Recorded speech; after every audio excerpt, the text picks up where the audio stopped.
Oke, selamat pagi. Pagi. Pendengar Setia Kuningan FM, seperti yang tadi sudah saya informasikan, kalau pagi ini saya bakal ngobrol sama dua dokter cantik dari RSUD 45 Kuningan. Dan sekarang dua-duanya udah ada di depan saya. Ada dokter gigi Intan Armelia Hastari. Selamat Halo, pagi, Dok. selamat pagi. Oke, ada juga dokter gigi Nagita. Iya betul. Nagita aja nih, nggak pakai Ada panjang ya, tapi Nagita aja ya, Iya. rahasia ya. Oke, jadi kali ini kita akan membahas tentang kesehatan gigi dan mulut ya, Dok ya. Judulnya agak-agak kayaknya semua orang juga bertanya-tanya nih, Dok. Iya, betul. Lubang kecil di gigi tapi kok bisa punya masalah besar, jadi bisa jadi masalah besar buat kesehatan tubuh kita gitu ya, Dok. Iya, betul. Iya. Cuman pertama kali pertanyaan yang saya mau saya tanyakan nih ke dokter. Kenapa sih gigi bisa berlubang? Boleh, Dok? Dijawab dulu. Dokter lagi tamu, Dok. Oh iya, Oke. izin menjawab ya Oke. Ibu. Jadi kenapa sih kok gigi itu bisa sampai berlubang? Padahal kan kayak banyak yang bilang kalau gigi itu dia salah satu struktur di dalam tubuh manusia yang paling keras Iya. ya. Nah jadi gigi itu dia sebenarnya mempunyai beberapa lapisan yang menyusun gigi itu. Nah kenapa gigi ini bisa berlubang? Pertama dari kebersihan rongga mulutnya itu sangat berpengaruh ya. Apalagi kalau misalnya dia banyak sisa makanan yang menumpuk. Nah sisa makanan yang menumpuk itu di permukaan gigi, nanti dia itu bisa menarik nih si bakteri-bakteri buat nempel. Yang dimana nanti bakterinya kan pasti akan terus berproses ya, Iya. menghasilkan asam nantinya itu. Yang dimana asam yang dihasilkan sama si bakteri itu nanti dia akan lambat laun tuh akan mengikis struktur permukaan gigi gitu. Yang awalnya dari lubang kecil, lama-lama makanan menumpuk masuk gitu kan, akhirnya dia mengikisnya sampai ke dalam terus sampai sakit kayak gitu kalau secara singkatnya ya. Iya. Kayak gitu. Jadi bukan bakterinya ya, tapi lebih ke asamnya ya. Asam yang dihasilkan oleh bakteri terus Betul. dia mengikis gitu ya. Iya, kan bakteri itu banyak menghasilkan racun kan. Nah, hasil-hasil produksinya itu bisa melunakkan gigi dan rata-rata dia bekerja pada saat kita tidak melakukan aktivitas. Jadi kenapa sikat gigi itu penting dilakukan di pagi hari setelah sarapan pagi, tapi bukan pada saat mandi gitu. Jadi banyak kebiasaan yang harus dirubah. Oh iya betul. Iya, karena kebanyakan dari kita mandi dulu baru sarapan Iya. gitu. Jadi sebetulnya harusnya yang paling penting mau kapan mandinya itu nggak penting. Yang penting sikat giginya habis sarapan pagi. Enggak mandi juga nggak masalah, yang penting sikat gigi Iya, pokoknya habis penting makan wangi dia. Iya. Masih cakep, Gitu. Dok. Nah, itu berarti kalau misalnya sikat gigi itu yang paling minimal itu berapa kali sehari, Dok? Idealnya cukup sehari 2 kali. Setelah Pada saat sarapan pagi, setelah sarapan pagi itu juga ditunggu. Jadi nggak langsung setelah sarapan langsung kita sikat gigi. nggak Jadi, boleh gitu, Dok. Jadi pada saat kita makan itu kita masih pH di dalam mulut itu kan turun. Oh iya. Nah pada saat pH mulut turun dia akan kondisinya bisa melunakkan gigi kan. Jadi kita tunggu sekitar 15 menit, dandan dulu, pakai kerudung dulu gitu ya. Akhirnya siap-siap dulu mungkin baru kita sikat gigi. Tapi nanti rusak lagi lipstiknya gimana tuh, Dok? Tacap lagi. Tacap lagi. Tapi itu apa yang akan terjadi kalau misalnya habis makan kita langsung gosok gigi? Karena kadang-kadang kita buru-buru kan. Akan terjadi pengikisan. Oh, jadi sama aja sebenarnya. Jadi tidak setelah makan, tidak setelah makan benar-benar langsung ke kamar mandi sikat gigi. Nah, gitu kita kasih jeda waktu dulu sedikit. Kita siap-siap dulu, beres-beres dulu, kemudian baru sikat gigi. Terus langsung pergi gitu ya. Satu lagi sebelum tidur. Oh iya, dong sebelum tidur. Jadi ya. kebanyakan sikat gigi pada saat mandi, justru itu nggak wajib menurut saya ya. Jadi sikat giginya pas mandi sore, Ya, tapi oke. malamnya di skip. Gitu. Ya, Justru yang kan. paling penting pada saat malam hari sebelum tidur. Karena nanti di jeda waktu panjang malam sampai ke pagi, ketika kita nggak beraktivitas, nah itulah saatnya bakteri bekerja. Itu makanya saya kadang suka berpikir ya, kalau misalnya sebelum tidur saya gosok gigi gitu, pas bangun mandi kan sambil gosok gigi lagi, ngapain ya saya gosok gigi? Itu ada ngaruhnya nggak sih sebenarnya? Apakah setelah pas lagi tidur itu apakah ada pergerakan juga di dalam gigi gitu, ada bakteri? Karena bakteri itu kan nggak tidur, Oh. kita yang tidur ya. Oh iya. Bakterinya nggak tidur. Iya. Jadi walaupun kita udah sikat gigi sebenarnya masih ada bakteri di dalam Betul, tubuh tapi kita. yang paling penting pada saat kita sikat gigi dengan cara yang betul, nggak akan ada sisa makanan yang tertinggal. Gitu. Jadi itu bakteri nggak bisa bekerja juga kalau nggak ada makanannya. Oke. Jadi bakteri itu sebenarnya dari makanan atau memang sudah Nempel. ada? Jadi dia nempel dari makanan, sudah ada. Jadi di dalam mulut kita tuh banyak banget flora-flora yang ada di dalam mulut kita, jamur, bakteri. Nah makanya ketika kita korban iklan misalnya ya, banyak iklan obat kumur kan Iya, ya. betul. Nah ketika kita melakukan kumur dengan obat kumur secara berlebihan, karena karena obat kumur pemakaiannya juga kan terbatas. Betul. Nah itu akan mematikan bakteri-bakteri baik yang ada di dalam mulut, sehingga nanti timbul jamur.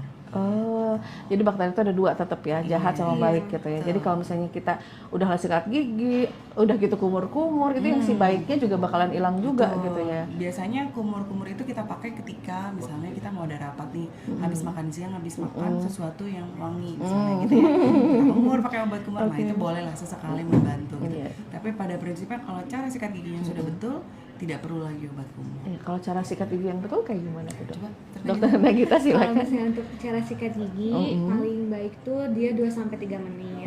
Dan juga kita perlu memperhatikan pemilihan dari bulu sikat giginya, kepala sikat giginya, dan juga pasta gigi yang dipakainya. Kalau misalnya sikat giginya kita bisa pakai bulu sikat yang lembut, jangan yang kasar. Kalau misalnya kasar, dia juga bisa melukai dari si gusinya, suka berdarah kadang kayak gitu. Terus juga kita perlu pakai kepala sikat gigi yang kecil, tujuannya agar bisa menjangkau sampai ke bagian belakang kayak gitu. Terus juga kita pemilihan dari pasta giginya harus yang mengandung fluoride namanya itu. Dia membantu untuk menjaga si struktur giginya juga kayak gitu. Kalau pasta gigi yang busanya banyak itu dianjurkan atau enggak sih? Karena kan katanya itu deterjen atau apa gitu ya. Gitu. Itu gimana tuh dok?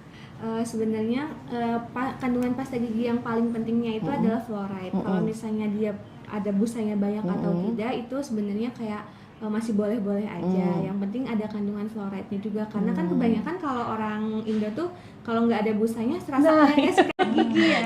Kayak belum sikat gigi tuh, kayak busanya harus banyak gitu kan. Kalau misalnya sikat gigi sama kayak kalau kita mandi kan kalau nggak ada busanya si sabun tuh kayak nggak afdol gitu ya, kayak nggak afdol kayak nggak gitu. mandi jadinya. Jadi kayak nggak mandi gitu.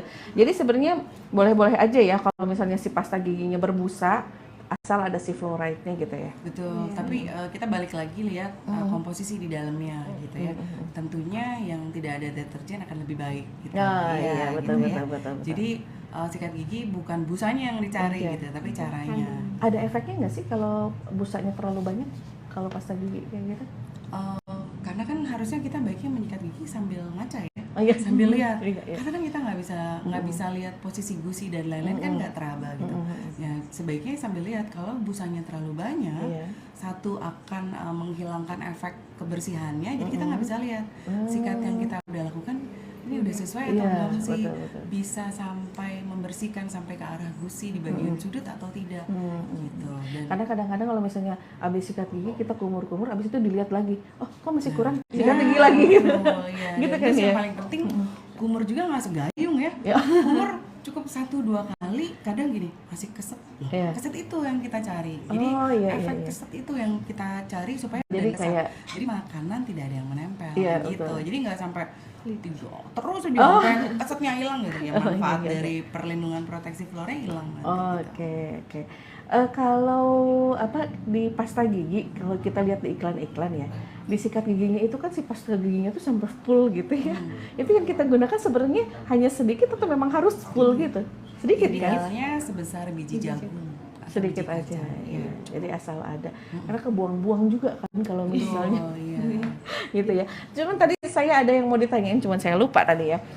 Bakteri baik di dalam gigi itu fungsinya apa dok? Kalau bakteri jahat kan kita tahu ya itu untuk merusak. Nah kalau untuk bakteri baik? Jadi sebenarnya di dalam rongga mulut itu emang ada bakteri flora normal namanya. Karena flora normal ini tuh dia untuk menyeimbangkan kondisi dalam rongga mulut. Nah si bakteri baiknya ini tuh kalau misalnya dia bisa berubah menjadi bakteri jahat kalau misalnya tadi dia ada penumpukan sisa makanan dalam jangka waktu yang lama. Nah nanti dia bisa berubah tuh, dia menarik bakteri-bakteri jahat lainnya untuk merusak kayak gitu. Terlalu banyak disakiti mungkin ya, jadi jahat. Udah capek jadi baik kayaknya.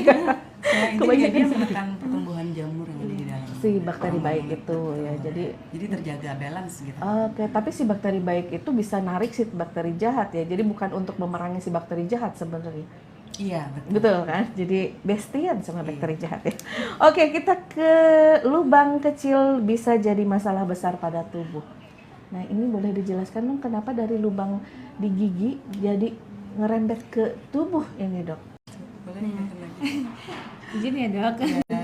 Nanti kalau misalnya dari lubang kecil mungkin kan kebanyakan orang merasa kayak lubangnya masih kecil, sakitnya pun kayak yang sakit terus nanti hilang, dan kan kayak udah deh nanti aja, biarin aja gitu Iya, ya. betul. Padahal setelah ada lubang kayak gitu, si bakteri itu dia bisa mengakses ke dalam gigi gitu kan. Dimana di dalam gigi itu sebenarnya dia memang ada lapisan-lapisan strukturnya. Tetapi di dalam rongga gigi itu dia terdapat ruang yang dimana isinya itu dia saraf-saraf gigi. Oke. Nah, kalau misalnya si bakterinya ini tuh selain dia udah sampai ke saraf gigi yang menyebabkan sakitnya tuh kadang bisa kayak bentar aja. Tapi kalau misalnya udah parah banget, sakitnya tuh bisa lama dan bahkan menetap. Yang dimana kalau dia udah dapat akses masuk nih ke ruang saraf itu, nanti dia bakalan terus menginvasi gitu loh, kayak terus ngeluarin bahan-bahan toksinnya dia kayak gitu. Yang nanti lama kelamaan kalau misalnya terus menerus, nanti dia bisa sampai ke akar gigi. Nah, di akar gigi. Nah, nanti tuh bisa jadi terjadi penumpukan dari bakterinya itu, hasil bakterinya. Nah, nanti dia tuh bisa menghasilkan kayak nanah kayak gitu di akar giginya. Di akar giginya. Biasanya nanti kayak bengkak, sakit kayak gitu. Itu biasanya kejadiannya setelah dari lubang kecil itu berapa lama tuh kejadian baru sampai si akar giginya bernanah gitu? Itu biasanya lama? Biasanya tergantung dari progresi bakterinya itu ya Bu. Kadang ada yang kadang kan kalau misalnya sampai gigi berlubang besar itu cukup lama juga waktunya. Tapi kalau misalnya udah berlubang besar, udah masuk ke saraf, dia rentan banget bisa terjadinya nanah di akar itu. Kayak gitu. Nanti giginya udah mati gitu bilangnya. Pantesan kalau sakit gigi itu bener-bener sakitnya dari ujung kepala ke ujung kaki ya biasanya Bisa gitu. tidur. Iya. Karena itu kena ke sarafnya ya. Iya, Jadi betul. sarafnya itu yang bikin. Tapi apa ada apa sih namanya kayak Efek lain. iya efek lain dari si. Jadi sekarang kan lagi ngetren ya penyakit autoimun. Nah sekarang kita banyak juga temukan kasus di rumah sakit bahwa gigi yang berlubang itu setiap nanti giginya habis kan bakterinya pasti akan cari gigi baru yang lain. Ketika nanti semakin banyak toksin yang dihasilkannya juga akan semakin banyak. Yang pertama paling penting adalah dia bisa masuk ke aliran darah kemudian ke jantung. Nah itu kita sebutnya endokarditis. Nah itu penyakit jantung yang disebabkan oleh toksin dari gigi. Kemudian yang kedua kita sering temukan juga karena toksinnya terlalu banyak sehingga dia ada manifestasi di kulit. Gatal, ruam, atau bahkan bercak-bercak seperti panu. Kemudian seperti gejala biduran, gatal. Itu cuman simpel kayak ternyata dia selama ini nggak pernah dibersihin karena giginya loh gitu. Oh, jadi ngaruh banget ya sebenarnya ya. Oh, jadi kirain mungkin kayak orang mikirnya kan kalau ada ruam-ruam atau gatal itu kan mikirnya langsung alergi gitu ya. Tapi ternyata dari gigi Dari juga gigi, ngaruh iya, ke bisa situ ke ya. jantung, kemudian bisa ke kulit, bisa ke mata gitu. Ke mata hubungannya ya misalnya mereka merasa penglihatannya buram atau tidak jelas ketika oh ternyata banyak sisa akar gigi nih di bagian rongga atasnya gitu. Nah itu kita harus lakukan pencabutan. Dari situ juga kita bisa ke THT, ke telinga, ke hidung, itu juga bisa. Karena Kalau itu satu mungkin jalan. kalau misalnya mata, telinga kita masih agak nyambung Oke lah gitu ya. karena deket kan Iya, jaraknya. betul. Tapi kalau ke jantung itu gimana dok? Karena pernah dengar juga sih katanya dari gigi berlubang jantung atau apa gitu ya. Boleh Yaitu, dijelasin? ketika kita udah ada faktor predisposisi atau faktor penunjang gitu ya, obesitas, kemudian nah ditunjang dengan banyaknya gigi berlubang atau sisa akar gigi, ketika banyak aliran toksin bakteri itu masuk ke aliran darah kemudian sampai ke jantung. Gitu. Wow, Hebat. luar biasa ya ternyata si gigi ini kecil-kecil pengaruhnya luar biasa. Betul. Oke, nah kalau untuk, nah di sini dijelasin nih dok, kalau gigi berlubang itu ada dua penyebabnya, ada infeksi bakteri sama, infeksi bakteri itu karies ya, Iya, yang tadi kita bahas. dan bukan karena infeksi bakteri. Nah boleh, bukan karena infeksi bakteri itu apa? Kalau yang tadi kita bahas kan karena Iya, betul. bakteri. Karena infeksi bakteri. Kalau yang bukan karena Misalnya kena trauma, kecelakaan, patah. patah, jatuh, atau kita makan makanan yang keras, kemudian es batu, gitu. Itu banyak kebiasaan yang akhirnya bisa membuat gigi terkikis atau bahkan patah, gitu. Kalau gigi patah terus didiemin, sebenarnya bermasalah nggak sih? Kan kalau gigi berlubang itu kalau nggak salah yang di dalam ya biasanya. Ya, Kalau yang di depan itu ada kemungkinan berlubang juga nggak atau enggak? iya dong. Ketika dia terbuka, lapisan terkuatnya kan udah hilang, berarti kan email lapisan terkuat di tubuh kita. Ketika dia terbuka, tidak ada email lagi, akan makin mudah makanan menempel. gitu. Makanya lebih sensitif, lebih linu, lebih ngilu. Itu juga terjadi kalau kita sikat gigi terlalu keras. Pengen bersih, Oh iya. wah, Tenaganya semangat sikat kenceng gigi. banget. Tenaganya kenceng banget sampai gusinya akhirnya yang bawah pada turun, yang atas pada naik. Yang harusnya ditutupi oleh gusi itu kan tidak ditutupi oleh email. Oh, gusi bisa turun ya? Iya, bisa turun atau bisa naik, tergantung posisi. Itu dan tergantung gara-gara cara. apa tuh? Kalau Cara turun sikat gigi, dari cara sikat gigi. Iya. cara sikat gigi dan kekuatannya. Jadi yang penting bukan kekuatannya, tapi caranya. Gitu. Kalau dulu kita sikat gigi masih horizontal kan ya, atau vertikal misalnya Terus gitu sekarang ya. nonton di Upin Ipin tuh Iya, kayaknya iya, bulat-bulat. Iya, betul betul. Dan Iya. biasanya satu posisi itu 8 kali gerakan. 8 Kalau misalnya nggak pakai waktu atau time, nggak mungkin ya kita pakai timer. Cukup dihitung aja bagian depan, bagian atas 8 stroke, 8 kali. Kayak ngikutin Kita feeling aja reset. kali ya. Iya, makanya itu perlu sambil ngaca ya. Iya. Oke, kalau untuk apa tadi kan lupa saya mau nanya. Nah, untuk yang infeksi non bakteri ini juga ada gigi abrasi itu apa ya? Nah, saya izin Oke, jawab ya oke, dokter. oke. Jadi kalau gigi abrasi itu seperti yang tadi dijelaskan sama dokter, dimana gusinya itu dia bisa naik ataupun turun karena dari cara sikat gigi. Kebanyakan kan kalau orang-orang gitu ya, apalagi kalau bapak-bapak gitu ya Bu, kalau misalnya sikat gigi itu kayak yang horizontal. Iya. Dan ngerasa kalau misalnya nggak kenceng, dia itu nggak Kurang bersih gitu, kan. iya, iya. Makanya kayak kekuatannya Wah, luar power biasa banget ya, nih, gitu ya. kan. Nah, padahal dengan kekuatan yang full power itu pada saat sikat gigi dan caranya itu secara horizontal, dia itu akan mengikis si ujung giginya itu. Jadi kan ujung gigi yang dekat gusi. Nah, dia itu akan mengikis, kadang tuh sampai gusinya naik. Nah, gusinya naik ataupun bisa sampai si permukaannya itu cekung yang dekat gusinya. Itu karena tekanan yang terlalu keras. Nah, si permukaan enamelnya itu dia terkikis lama-kelamaan. Jadi giginya kerasa ngilu, padahal kayak nggak ada item-itemnya, nggak ada bolongnya, kayak gitu. Padahal kan si lapisan terluarnya itu yang ngelindungin biar nggak ngilu, dia udah terkikis, makanya kayak ngilu. Nah, terus juga ada lagi yang namanya tuh bahkan ada yang lebih cekung lagi dari yang abrasi ini. Nah, biasanya itu dia karena beban kunyah yang diterima gigi tersebut lebih besar daripada gigi-gigi lainnya. Nah, jadi nggak rata gitu Iya, kunyahnya biasanya ya. pada pasien yang giginya numpuk gitu ya, kayak yang crowded, nggak rapih iya, ya, kayak harus gitu. dibehol gitu. Iya. Ya.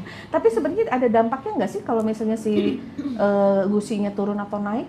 Atau cuman rasa Ngilu, ini? iya. Rasa Setiap ngilu dia gitu. minum dingin, setiap dia wudhu, bahkan setiap dia buka mulut kena AC itu Iya, ada sensasi langsung rasa linu pasti ya. Gitu ya. Jadi ngilu itu karena itu ya, bukan karena Iya. oh oke. Tapi saya pikir tadinya kalau gigi gusi turun itu karena kita gigit yang keras gitu, itu ngaruh nggak sih kalau gigit yang keras? Itu berarti salah satu kebiasaan buruk. Ya. Nah, itu masuk salah satu kebiasaan buruk. Nah, kebiasaan buruk itu ada yang sadar, ada yang nggak sadar. Oke.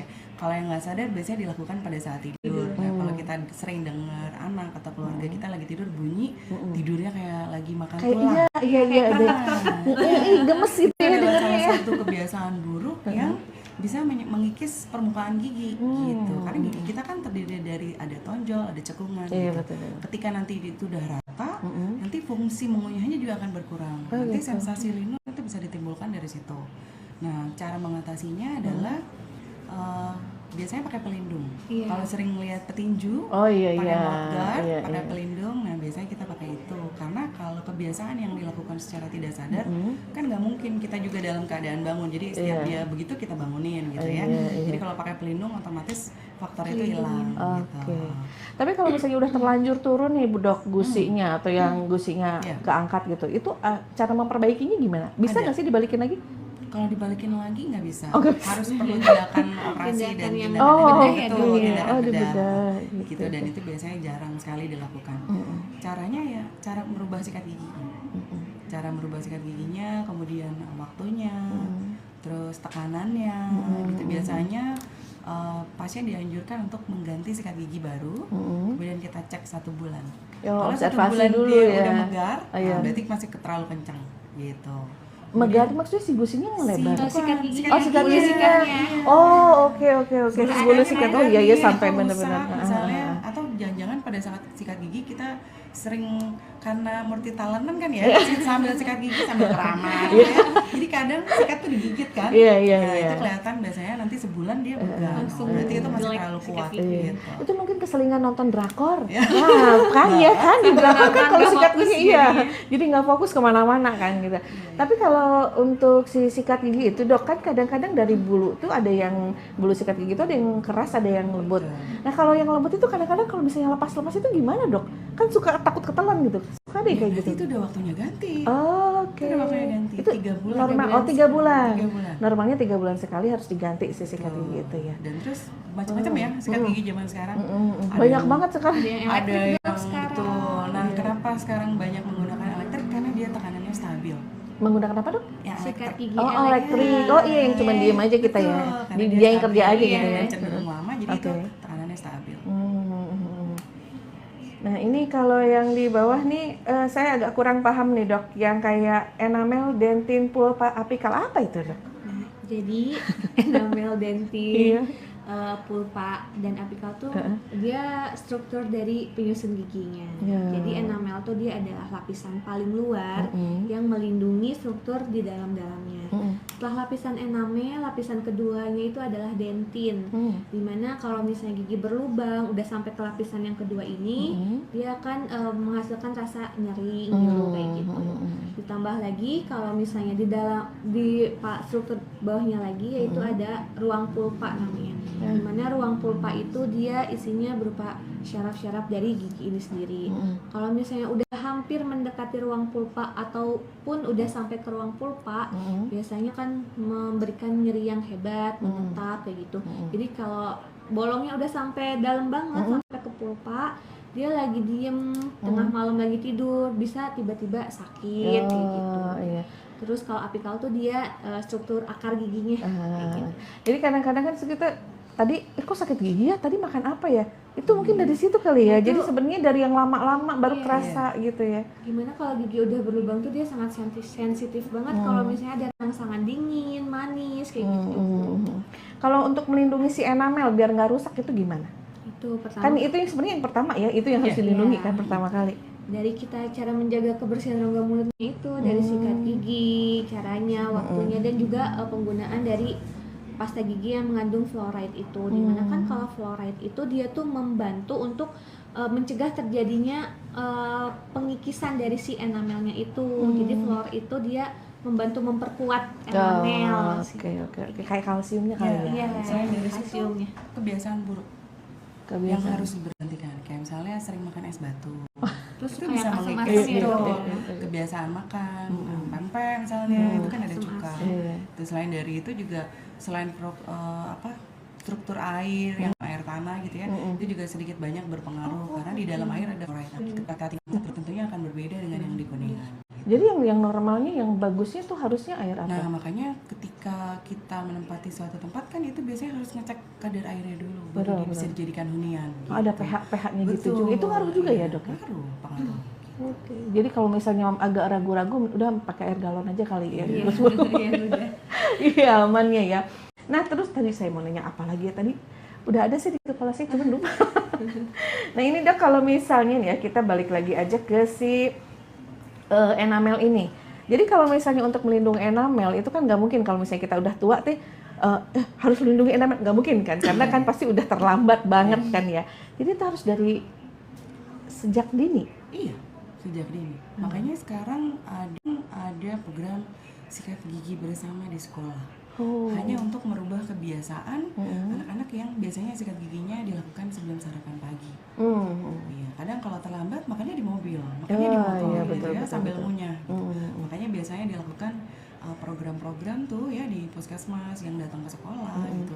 Biasanya dilakukan sikat gigi bersama di pagi hari. Iya, jadi Dan nyimpen sikat giginya di sekolah. di sekolah. Oh, jadi nyampe sekolah suruh gue sikat gigi dulu. Iya, karena untuk merubah kebiasaan.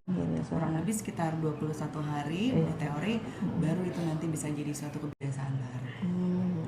Tapi kayaknya kalau kebiasaan harus dari rumahnya dulu kali ya dok. Iya. Ya walaupun di sekolah udah berubah tuh, kalau di rumahnya enggak Iya, kan ya. betul. Tapi Dok, kalau si bakteri itu ya kan, kita kan sikat gigi setelah makan, setelah sarapan ya, sama sebelum tidur. Itu kan makan siang berarti kan kita nggak sikat gigi lagi kan. Betul. Nah itu si bakteri yang dimakan siang itu, apakah dia akan langsung merusak atau nanti merusaknya pas kita pas mau tidur nggak sikat gigi baru tuh Karena dirusak gitu? biasanya kalau pada saat siang kita kan Beraktivitas. pasti ada aktivitas kegiatan yang lain, Iya, benar. minum, Jajan. jajan, Iya. ngemil, makan. Nah di dalam pada saat kita mengunyah itu kan ada metode pembersihan juga, ada self cleansing juga di situ. Oh jadi sebenarnya ngunyah itu, Iya. wah dia- berarti bagus yang suka ngunyah ya. dia memicu ini ya dok, pengeluaran Itu dari pembenaran ya. memicu pengeluaran dari air liur. Oh, Gitu. iya, Karena iya, si oke. self cleansingnya itu adalah si air liurnya itu. Ya gitu. Jadi itu pembenaran buat yang malas diet ya. Kenyang tapi pengen ngunyah terus, itu alasannya itu aja ya, buat Iya, betul. cleansing Penting, aja ya. penting. Ah lucu dah. Ada alasan nih buat saya buat kalau ada yang nyuruh diet ya kan. Lagi ngebersihin gigi gitu ya. Nah kalau untuk gigi, ini bagian yang paling keras ya. Kan kalau kita ketuk-ketuk aja kan sebenarnya nggak ngaruh gimana-gimana ya dok ya. Cuman yang masih membingungkan itu yang tadi si asam, cara kerja asam untuk mengikis atau mengikis gigi itu gimana sih dok? Jadi asam itu dia pakai rumus kimia ya sebenarnya ya, gitu ya, pakai rumus Agak kimia. susah ya Jadi ngejelasinnya ya. Jadi secara singkatnya ketika kadar asamnya tinggi dia bisa melunakkan gigi dan itu berlangsung dengan kondisi yang terus-menerus, sering dan dalam jangka waktu yang panjang. Apa yang kita rasakan pada saat si asam itu, mulut kita asam? Si asam. Kebanyakan sih biasanya kalau asam seperti kita penuh aja, kayak penuh sama makanan. Jadi kayak biasanya kalau yang udah kebiasaan sebelum tidur nggak sikat gigi ya dia nggak akan ngerasain ada bedanya. Tapi kalau kita yang sebelum tidur selalu sikat gigi, ketika nggak sikat gigi itu akan Pasti kerasa beda. pasti nggak nyaman, ada rasa beda. Kayak permukaan giginya kayak tebel gitu ya. Oh iya, jadi si giginya ya. Iya. Si giginya tuh kayak ada yang lapisin gitu ya biasanya gitu ya. Nah kalau misalnya nih, kita kan tahu nih asam lambung dari lambung. Betul. Nah kalau misalnya lagi kambuh kan dia naik ke mulut Betul. ya. Itu juga ngerusak. Bisa. Bisa ngaruh. Wow. Itu salah satu penyebab bau mulut juga. Jadi bau mulut tidak hanya disebabkan oleh gigi yang utama gitu ya. Dia bisa dari lambung, bisa dari saluran pernafasan juga gitu. Memang faktor utamanya dari gigi. Yang pertama dilihat adalah gigi dan gusi gitu ya. Nanti setelah itu udah oke, baru kita cek ada sakit mah atau tidak, ada sinusitis atau tidak gitu. Karena Sinusitis itu yang juga? masuk. Oke, tapi kalau sinusitis saya nanyanya ke dokter teh berarti ya. betul. Apa hubungannya gitu sama gigi? Tapi mungkin dokter bisa menjelaskan sinusitis sama gigi itu Karena hubungannya ada apa? beberapa sinusitis yang bisa disebabkan dari infeksi gigi. Oh, iya? Karena ujung akar gigi atas, Iya. terutama gigi geraham, itu ada di batas sinus. Gitu. Ada bahkan yang masuk di dalam sinus. Ini ya berarti Iya, ya di atas gitu. ini. Jadi ketika gigi itu infeksi, radang, ya udah nanti itu nanahnya di bawah sampai ke atas. Makanya biasanya gejalanya tiap pagi pening, terus merasa ada yang bau, tapi orang lain nggak bisa. Cuma sendiri yang bisa. Cuma kita sendiri. Ketika kita bersin, kok bersinnya kayak agak bau ya. Gitu. Terus kita yang bisa merasa terganggu tuh biasanya dari kita sendiri. Gitu. Tapi untuk sampai ke bernanah itu, kita sadar itu bernanah itu dari mana ya dok? Pasti nggak nyaman. Bukan, tapi kita tahu itu ada nanahnya. Tahu, pasti tahu. Ketika Biasanya ada bengkak ya dok. Iya, biasanya ada bengkak, kemudian kalau ada nanah sudah sampai di ujung akar gigi, kondisi giginya kan pasti akan terangkat. Oh, Ketika giginya terangkat karena di bawahnya banyak nanah, ketika kita pakai makan itu akan ngeganjel. Jadi kenapa kalau pada pasien-pasien yang bengkak, dok gigi saya kok jadi kayak ngeganjel ya naiknya, karena di bawahnya banyak cairan. oh. Nanti ketika cairan itu udah hilang, dia balik lagi ke tempat tuh yang seperti semula gitu. Dan kenapa kok jadi goyang ya dok? Ya, iya orang dia keangkat, banyak cairan, jadi longgar kan dari tempatnya. Nah itu ada yang goyang, ada yang jadi ngeganjel, ada yang sakit, bahkan ada yang sampai seperti bisul di gusi. Gusinya. Nah itu maksudnya tuh kadang-kadang kita suka ngerasa ya ada Iya, asin-asin. kok kayak ada yang ini ya nggak jerawat. berasi, iya kayak Iya, jerawat gitu di betul. gusi gitu kan. Cuma biasanya kalau misalnya dikasih obat sariawan tuh hilang biasanya gitu. Berarti itu bukan Itu karena salah satu sama. tempat keluar nanah. Jadi kenapa dia membentuk seperti itu ya karena dia cari tempat keluar. Oh. Gitu biasanya itu untuk infeksi yang udah lama, sudah menahun, terus cepet nih minum obat antibiotik, kemudian belum habis tapi udah sakit dia sudah berhenti. Ya itu yang bisa bikin balik lagi, kambuh lagi. Nanti kapan bernanah lagi, udah tahu nih kita nih minum obat lagi. Tapi tidak tuntas gitu, dan giginya sumbernya nggak diapa-apain. Gitu. Harusnya langsung ke sumbernya. Iya. Sumbernya dulu yang dihilangkan. Diperbaiki, misalnya kalau masih bisa ditambal kita tambal, atau dilakukan perawatan saluran akar, atau kalau tidak bisa dilakukan restorasi kita cabut. Terus kalau misalnya nih dok, kalau apa namanya dari si gigi yang bernanah itu ya, kan pasti yang dirasain pertama kali sakit ya, sakit dulu kan, pasti sakit yang kata dokternya kita tadi sakitnya dikit dulu gitu kan, nanti lama-lama yang benar-benar sampai nggak bisa tidur gitu kan. Yang pertama kali harus kita lakukan apa? Apa langsung ke dokter gigi, atau ada nggak sih yang di rumah kita bisa lakukan dulu sampai akhirnya saya udah nggak tahan nih harus ke dokter gitu? Itu apa? Biasanya minum pereda rasa sakit seperti Sanmol, paracetamol yang udah di rumah itu boleh. Kemudian berkumur dengan air garam karena itu antiseptik alami. Jadi kumur pakai air garam hangat. Kumur, habis itu biasanya ini sih sebenarnya percaya nggak percaya. Jadi kadang ada yang sikat gigi lah, yang hanya untuk sugesti sebetulnya bahwa udah bersih, kemudian dia bisa menghilangkan rasa sakit. Ada juga yang dikumur pakai air dingin. Ada juga yang didiemin terus pakai air, itu bisa menghilangkan rasa sakit. Beberapa cara. Nah, sugesti masing-masing kali ya. Betul gitu. Tapi yang paling penting minum pereda rasa nyeri. Oke. Tapi kalau air garam aja sebenarnya kalau misalnya masih sedikit mungkin udah cukup kali ya? Iya, itu kalau misalnya karena dia antiseptik alami sebetulnya. Oke. Jadi itu kalau untuk kumur dengan air garamnya sendiri bisa dilakukan berapa kali itu dok? Pada saat sakit aja, atau misalnya kalau obat kan biasanya 3 kali sehari gitu kan? Apakah kumur air garam juga seperti itu? Enggak, kalau kumur air garam ya pada saat insidental, pada saat pas itu lagi saja. sakit aja Betul. gitu ya. Pada saat kita belum ada sempat nih belum ke dokter gigi atau tengah malam misalnya, itu langkah pertama yang bisa dilakukan di rumah dengan bahan-bahan yang ada ya itu. Oh iya, jadi kayak P3K ya, pertolongan pertama pada sakit gigi kalau ini ya. Oke, dokter mungkin ada himbauan nih untuk apa namanya, untuk pendengar setia Kuna FM. Jadi kayak harusnya kayak gimana sih kita tuh merawat gigi kita tuh.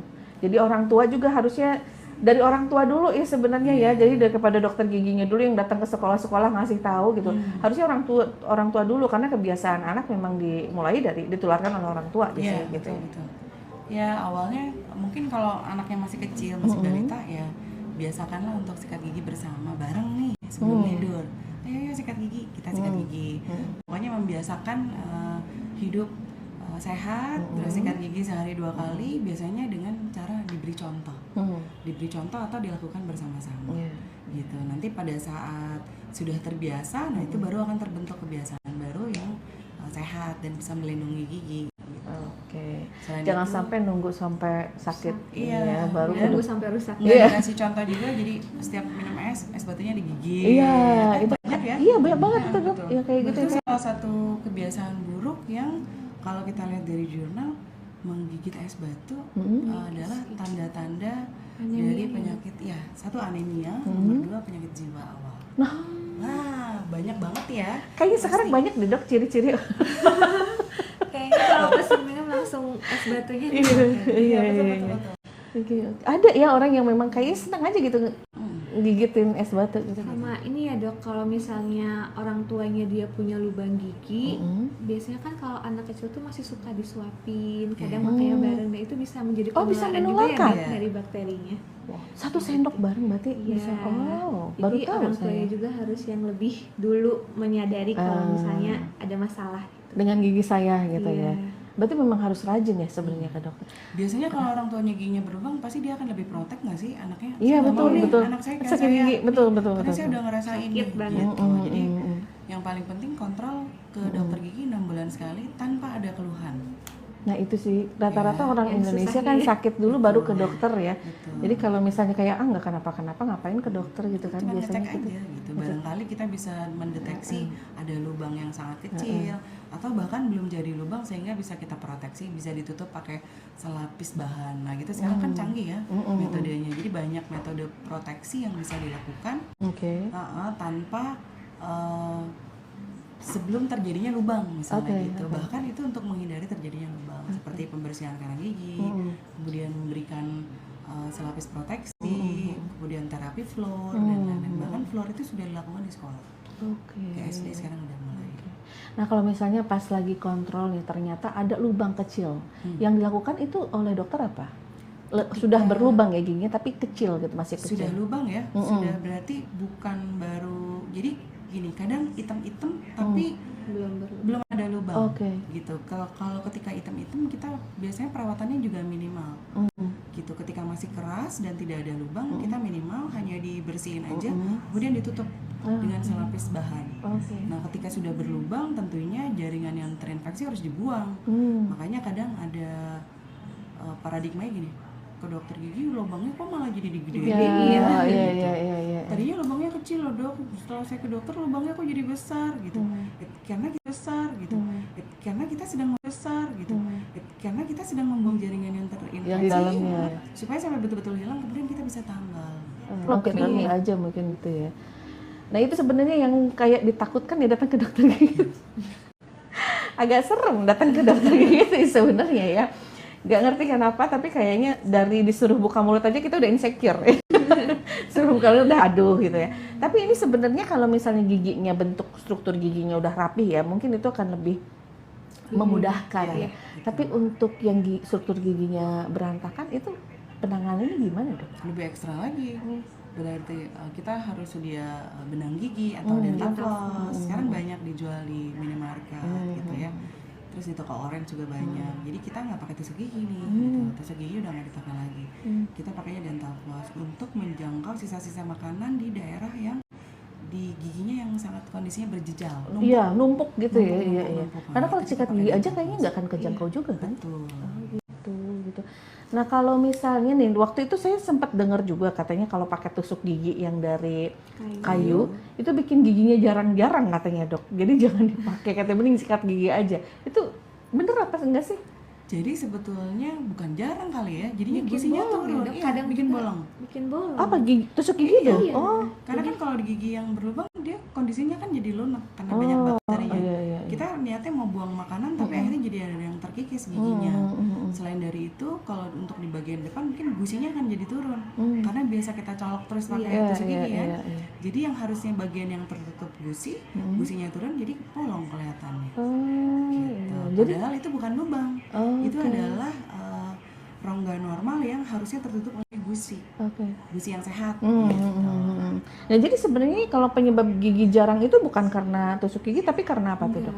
Tergantung balik lagi gigi jarangnya karena apa. Ada yang memang giginya nggak tumbuh sehingga jarang-jarang, atau ada juga yang karena dia misalnya banyak karang giginya sehingga giginya jaringan penyangganya rusak. Jadi posisi giginya yang tadinya tegak lurus jadi 120. Otomatis kan jadi ruangannya tambah gitu ya.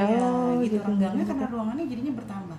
Space-nya dia gitu. Harusnya tadinya kalau 90 derajat mungkin dia akan rapat, ketika dia sudutnya berubah karena goyang tadi banyak jadi ada space. Jadi ada space tambahan gitu. Nah itu biasanya kalau ada yang ke dokter gigi terus dengan kondisi seperti itu yang dilakukan adalah dengan disarankan untuk pasang behel atau gimana? Biasanya kita bersihkan karang Bersihin gigi. dulu karang gigi.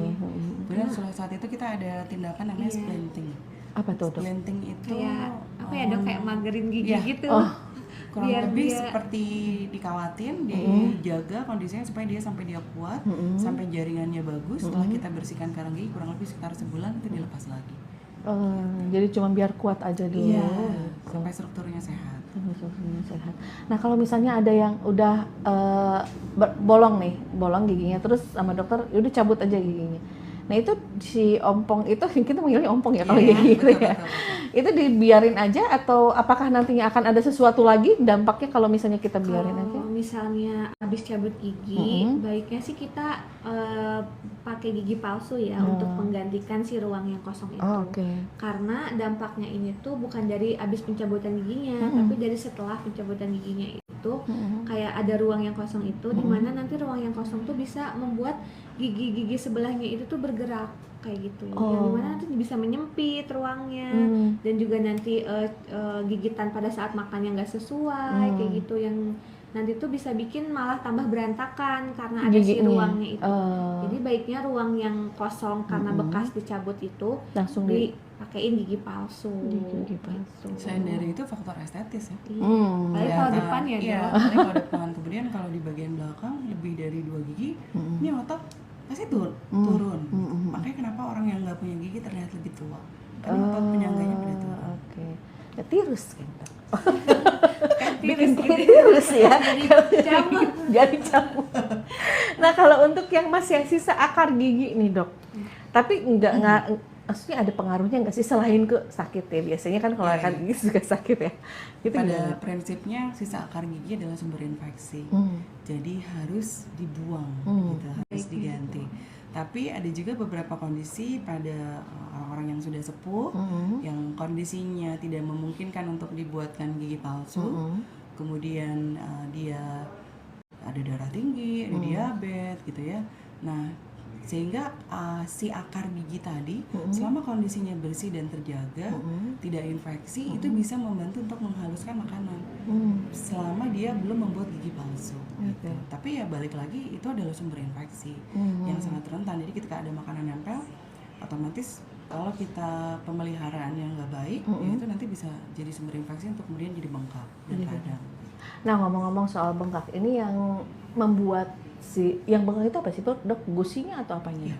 Gusinya. Gusinya. Nah, itu yang menyebabkan gusi bengkak itu karena apa, Dok? Karena ada banyak sisa bakteri toksin yang dihasilkan itu. Oke. Kemudian racun, nanah gitu, itu adalah hasil pertempuran bakteri dengan tubuh ya, Dok. sel tubuh kita. Oh, Makanya jadi- dia terbentuk jadi pus itu nanah gitu ya. Jadi bengkak besar. Jadi si bengkak itu ada isinya sebenarnya. Ada. Nah. Oh, makanya waktu itu saya sempat dengar juga katanya kalau sakit gigi lagi bengkak jangan dicabut dulu gitu ya. Iya. Itu kenapa tuh, Dok? Ya karena ketika kita lakukan anestesi, anestesinya tidak akan bekerja maksimal karena dia bercampur dengan cairan infeksi tadi. Oh, jadi harus dikeluarin dulu sih. Betul, jadi harus dalam kondisi bagus dan sehat sehingga anestesinya bisa bekerja 100%. Cara untuk bengkaknya itu hilang gimana, Dok? Dengan menggunakan antibiotik. Antibiotik. Jadi si nanahnya dihilangin dulu, Iya, bengkaknya baru selesai. Habis itu baru bisa dilakukan tindakan biasanya Iya. gitu ya.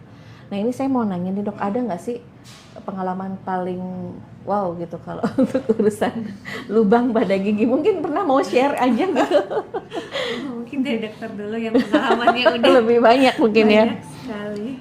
Yang wow itu mungkin kalau penyakit-penyakit yang keganasan udah nggak aneh ya, karena dia langsung kelihatan di dalam mulutnya udah rongga beda ya, mulut Dok, udah beda. bentukannya aja. Jadi mungkin yang wow itu, oh ternyata bintik-bintik di kulit itu bisa disebabkan oleh karang gigi. Itu simple. Kemudian bisa dari lubang-lubang gigi gitu. Kita juga baru kurang lebih sekitar 1-2 tahun belakangan ya, ketika banyak pasien yang mengalami keluhan kulit, banyak dirujuk dari kulit, oh ternyata kondisi giginya juga kurang baik gitu. Dan setelah dilakukan pembersihan, penambalan dan lain-lain, nah itu akhirnya ada perubahan. Dok, saya udah nggak pernah kali gatal lagi, saya udah nggak pernah gatal-gatal lagi, panu-panu saya ini dok yang di sini hilang, gitu, bintik-bintik putih gitu ya. Jadi kayak oh, dan sedangkan jurnal mengenai itu juga masih belum banyak gitu ya. Jadi kita sedang masih mempelajari. Ya, masih mempelajari. Tapi itu taunya gimana ya, Dok? Kan kalau misalnya kita kayak alergi ke kulit gitu ya, kita kan pasti yang di pikiran kita langsung ke dokter kulit atau dokter umum dulu deh ya, gitu kan, yang biasa dulu gitu, terus nanti disarankan dokter kulit gitu ya. Nanti dari dokter kulit baru dikasih tahu. Iya, betul. Ketika sudah dilakukan terapi dan pengobatan nggak ada perubahan, baru nanti dicari faktor lainnya. Nah, juga punya pengalaman kan, saya juga kebetulan ya berapa kali, 2 kali ya, Dok ya, 2 kali, tapi ternyata saya udah tahu, Dok, jawabannya, karena saya waktu itu ke rumah sakit rujukannya ya, dikasih tahu sama dokternya ternyata dari asam lambung, Dok, gitu. Jadi diusahakan setiap saya mau tanggal periodnya itu, asam lambung saya harus baik-baik saja, karena setiap masuk ke menstruasi periode itu pasti saya sakit gigi gitu. Makanya saya datang ke dokter Intan waktu itu. Kenapa nih, Dok? Dokter ini ada yang nanya, Dok, di TikTok ya. Pemasangan gigi palsu katanya berapa, Dok, ya kira-kira? Oh, biaya. Kalau biaya itu tergantung jenis yang kita mau pakai. Sama tergantung Oh, jumlah jadi ada juga ya, Dok? Betul, ada jenis tergantung jumlah, tergantung jenis. Kalau misalnya ingin menggunakan BPJS, itu biasanya kita rujuk ke spesialis dokter gigi, spesialis gigi palsu, itu ada di Cirebon. Tapi kalau untuk di rumah sakit umum sendiri, karena kita punya tekniker di dalamnya, insya Allah biayanya jauh lebih murah dibandingkan dengan praktek pribadi dan swasta lainnya. Gitu. Lebih terjangkau. Oke, untuk jenis-jenisnya sendiri maksudnya jenis gigi belakang, depan atau gimana? Jadi Oh, ada- bahannya. ya, jenis bahannya, kemudian ada yang permanen, ada yang tidak. Yang permanen itu ditempel, nanti dia kurang lebih dilem, kurang lebih sekitar setahun. Kalau misalnya lemnya sudah lepas, kita bersihkan, kemudian kita tempel lagi dengan menggunakan gigi yang sama. Jadi nggak bisa. Jadi tidak ditanam. Kalau kita taunya ditanam itu implan. Iya, betul. Sedangkan kalau di implan prosedurnya lebih ribet dan biayanya jauh lebih mahal. Iya. Operasi ya pakai? Iya, Oh, betul. oke. Tindakannya operasi, cek logam dulu, alergi atau tidak gitu. Nah, sedangkan kalau gigi yang lepas pasang itu juga ada dua macam. Satu yang menggunakan kawat, yang lebih keras. Kalau sekarang ada lagi namanya Valplus, itu dia tidak menggunakan kawat dan lebih lentur. Ya, tentunya biayanya akan berbeda dengan yang menggunakan kawat gitu. Yang lepas pasang tuh maksudnya gimana, Dok? Bisa dilepas kalau di rumah gitu, kalau keluar? Oh, Pada ada saat yang kayak kita gitu. sikat gigi, dibuka, sikat gigi juga, jadi dua. Sikat sendiri gitu Iya, ya? betul. Saya baru dengar nih, Dok, ada yang kayak gitu ya? Iya. Ada. Berarti harus rajin-rajin. Rajin-rajin nanya ke dokter gigi nih, Dok. Kalau yang di lem itu berarti setahun sekali ya? Setahun Ya, sekali kita untuk tergantung pemakaian dia juga, tergantung tekanan kunyahnya gitu. Tapi ya kurang lebih sekitar setahun sekali biasanya perlu pengaleman. kalau yang hobi ngunyah kayak saya kayaknya sering ya, giginya lemnya lepas mulu nih kayaknya ya. Oke, terus juga untuk yang tadi tadi kata dokter kan, kalau kata dokter Intan tadi tergantung jenisnya. Betul. Kalau kata dokter Nagita tuh tadi apa ya? Jumlahnya. Jumlah. Oh iya, Iya. betul. Jumlah juga mempengaruhi dari harganya ya. Biasanya kan kalau jumlah itu kita lihat dulu nih gitu. Kalau misalnya rongga dari bekas pencabutannya ini masih memungkinkan untuk dipasang sesuai jumlah gigi yang hilang, kita bisa pakai sesuai itu. Tapi kalau misalnya ternyata udah terjadi penyempitan, kemungkinan kita mengurangi dari jumlahnya itu karena menyesuaikan dengan ruang yang ada juga kayak gitu. Itu biasanya dilakukan pemasangan habis dicabut atau memang udah bolong? Pas datang si pasien udah bolong gitu, terus Yang disarankan paling ideal itu 3 minggu Setelah sampai dicabut. 1 bulan setelah pencabutan. Ini udah kondisi terbaik gitu. Walaupun memang untuk pergerakan ruangan gigi dan pergeseran gigi itu perlu waktu tahunan. Gitu. Tapi ketika sudah bergerak nggak bisa balik lagi. Gitu. Kecuali dengan pemasangan kawat gigi dan lain-lain. Oke, karena ini udah hampir 1 jam nih, Dok ya. Ada last but not least nih pertanyaan. Dokter giginya pernah sakit gigi enggak? Kalau saya pernah sakit gigi dulu waktu SMP ya, Dok. Saya sempat sakit gigi bahkan sampai gigi berlubang kayak gitu. Dan sempat melakukan perawatan saluran akar. Terus juga kayak semakin kesini semakin menyadari, dan juga paling sakitnya sekarang kalau misalnya setiap kontrol behel aja ya. Oh gitu. Tapi itu bisa jadi motivasi untuk jadi dokter gigi mungkin ya? Sebenarnya menjadi motivasi itu pada saat pasang behel ya, Dok. Karena kayak seperti ngelihat giginya kok bisa gerak, kok bisa jadi rapih kayak gitu. Iya, tapi kalau bisa didalami memang kayaknya menarik banget ya gitu ya. Tapi pusing gitu.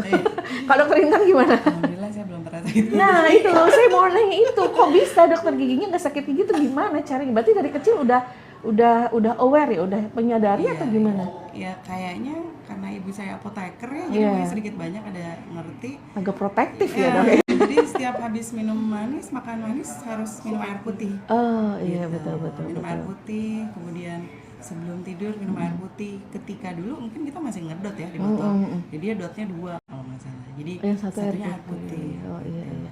Iya, waktu awal-awal jadi ibu juga ada tuh dikasih tahu sama dokter anaknya, pokoknya kalau mau tidur kasih air putih dulu katanya. Jadi biar giginya bagus ya, Dok ya. Tapi tidak ada perawatan lain selain kebiasaan itu? Nggak ada. Jadi memang sakit gigi itu, kesehatan gigi itu dari kebiasaan ya, Dok ya. Luar biasa sekali.